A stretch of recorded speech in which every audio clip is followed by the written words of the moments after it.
சாமான் வழி தூக்கிட்டு போற ஒரு மனுஷன் சாதாரணமா தெரியுறான்ல, அந்த பார்வையே எவ்வளவு சிக்கலானது, கொடூரமானதுன்னு சொல்லுவோம்.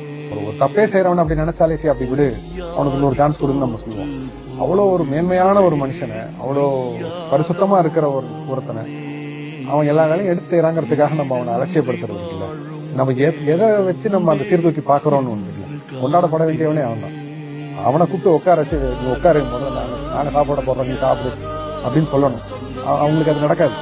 சொல்றதுங்க, அவங்க எல்லாருக்கும் பரிமாறி முடிச்சுட்டு அன்னைக்கு ஒரு 20 ஐட்டம் நிலையில இருக்கணும்னா அவன் சாப்பிட போகும்போது 5 கூட இருக்கான். அவன் உட்காந்து ஏதோ இருக்கிற சரி போடுங்கன்னு சொல்லி 6 எதையோ அவனை சாப்பிட்டு டக்குன்னு கையை கழிட்டு அவன் அடுத்த வேலைக்கு ஓடி. அவனுக்கு வேலை இல்லாமலோ அவன் கையில காசு இல்லாமலோ கிடையாது. அவனுடைய முடிவு அது. இது என் வீட்டு தேவை, நான் இறங்கி செய்யணும். இதை யாரும் எனக்கு சொல்லணும் கூட அவன் எதிர்பார்க்கணும்.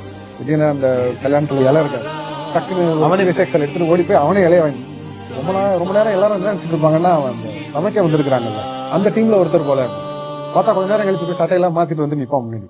அப்பதான் அவன் சொந்தக்காரனே தெரியும். போற்றப்பட வேண்டியவன் அவன் தான்.